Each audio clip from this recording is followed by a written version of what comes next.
Hello students, welcome back to my channel. आज का हमारा टॉपिक है डायहाइब्रिड क्रॉस। डायहाइब्रिड क्रॉस क्या होता है? When parents having two pairs of contrasting traits are taken into consideration.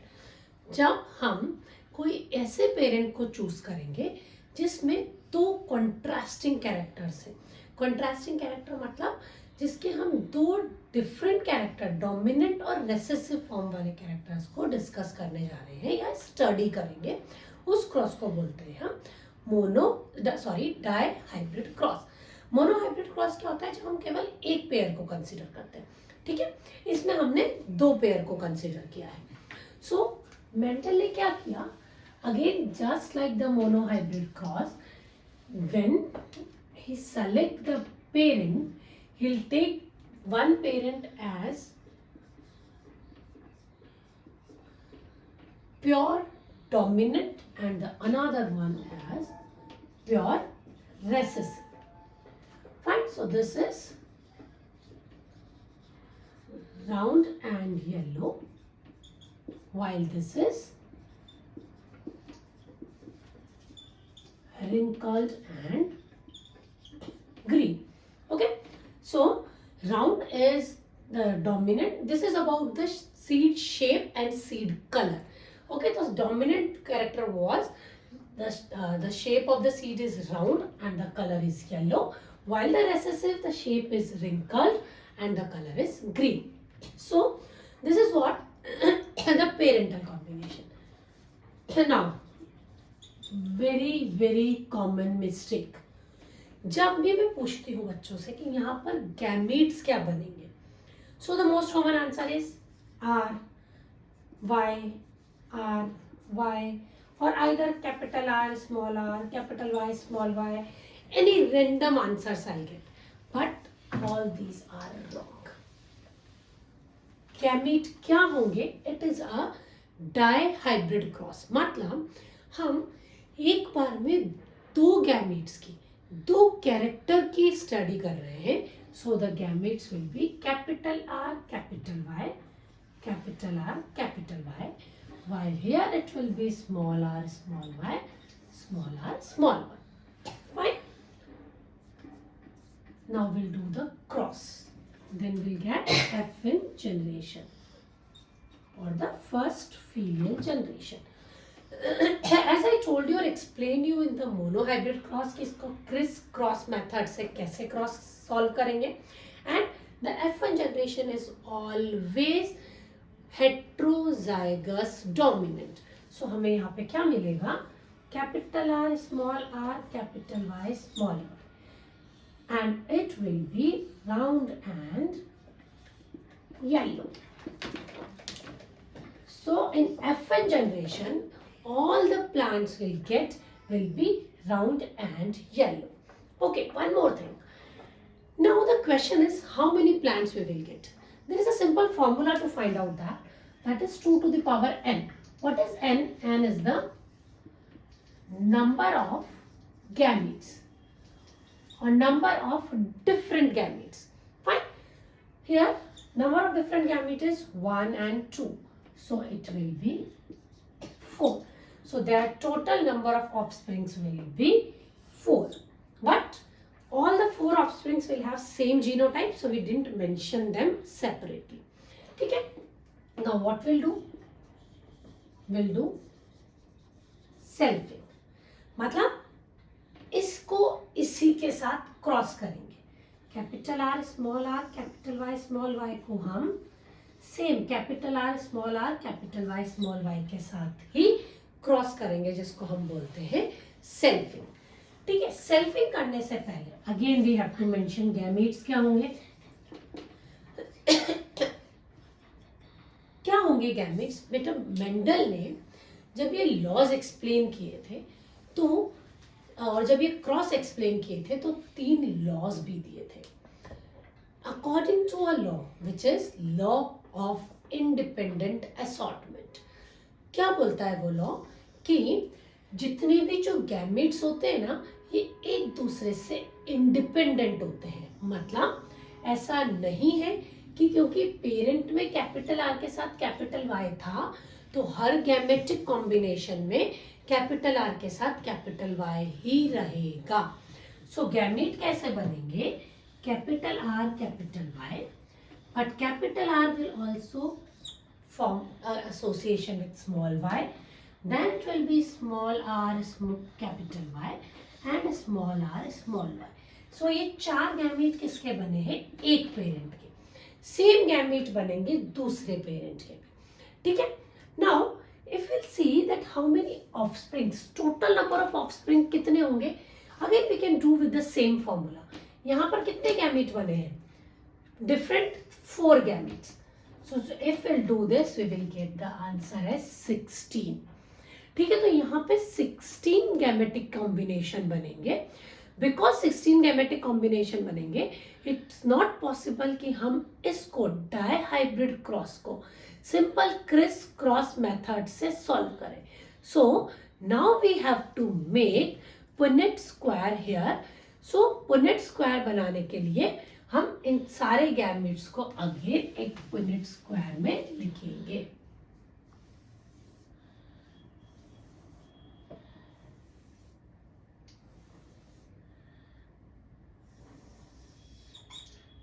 It will be capital R capital Y, capital R small y, small r capital Y and small r small y. Same combination हम दूसरी side में भी लिखेंगे.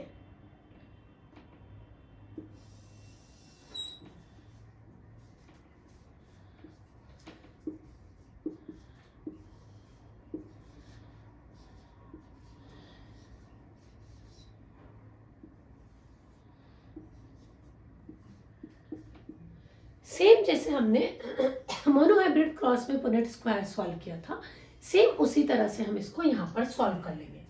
Capital R capital Y capital Y.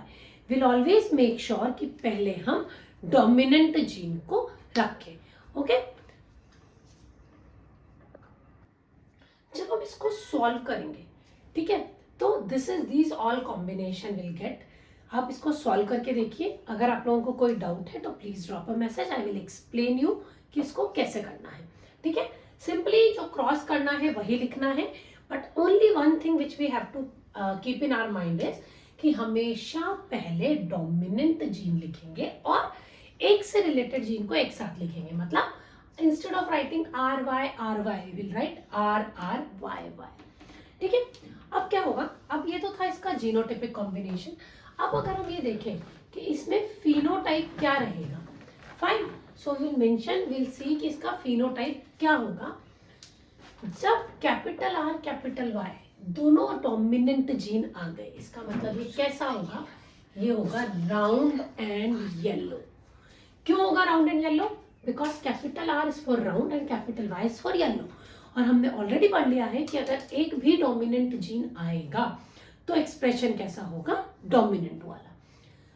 Here also round and yellow. Here also round and yellow. This is also round and yellow. Again round and yellow. Here it will be round but small y. So it will be round and green. ठीक है. ये कैसा होगा यहाँ पर? Round and green. What about this? Again round and yellow. Here again round and green. ठीक है. Here again round and yellow.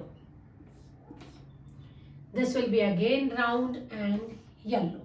What about this one? Small r is wrinkled and y is for yellow. So this will be wrinkled and yellow. ठीक है. This is again wrinkled and yellow. So this is again round and yellow. This will be capital R is for round and small y is for green. So this is round and green. ठीक है. ये क्या होगा? wrinkled and yellow. और ये जो रहेगा हर checkers board का, पुनेट स्क्वायर का, first will be pure dominant and last will be pure recessive. So this one will be wrinkled and green. So इस particular क्रॉस में, इस डायहाइब्रिड क्रॉस में हमें 4 तरह के वेरिएंट मिले हैं. Now we will mention them कि किस 4 तरह के वेरिएंट हमें मिले हैं और कितने कितने मिले हैं. ठीक है. One is round and yellow, another one is round and green, one is wrinkled and yellow, and one is wrinkled and green. ये क्या होंगे? 1 2 3 4 5 6 7 8 9.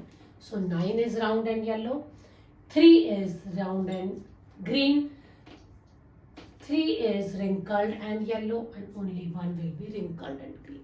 So here the phenotypic ratio, ये phenotype है, don't get confused, this is not genotype. Genotype तो इस round and yellow का अलग है, इस round and yellow का अलग है. This is phenotype. So phenotypic ratio of dihybrid cross is 9:3:3:1. Make sure about one thing, जब भी आप डायहाइब्रिड क्रॉस करेंगे, so you have, before writing this ratio you have to mention कि 9 क्या है, 3 क्या है, 3 क्या है, 1 क्या है. You cannot simply write that phenotypic ratio is 9:3:3:1, because then the question is what is 9, what is 3. So make sure कि आप इस तरीके से साइड में लिख दें कि 9 क्या है, 3 क्या है, so that it will be easy for the invigilator to check कि किस रेशियो का कौन सा, जो 9 जो ऑफस्प्रिंग्स है उनका फिनोटाइप क्या है. Now next come the genotypic ratio. 10th standard में आप लोगों के जीनोटाइपिक रेशियो पे क्वेश्चन नहीं आएगा, as the genotypic ratio is quite complicated, so we are not going to understand the genotypic ratio.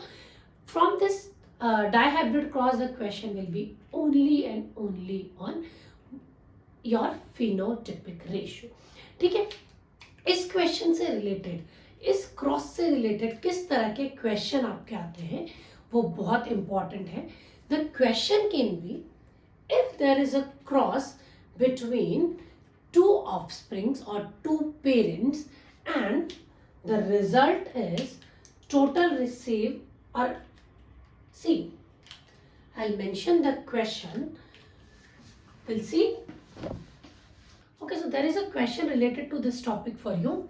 If there is a cross between 2 organisms or 2 individuals, one with brown and straight hair, genotype is this, with the black and curly hair, genotype is this.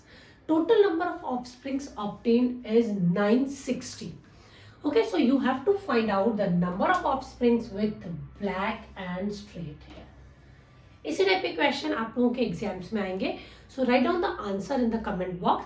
I will get back to you whether your answer is right और wrong, और if you have any doubt do let me know. That's all for today. Thank you so much.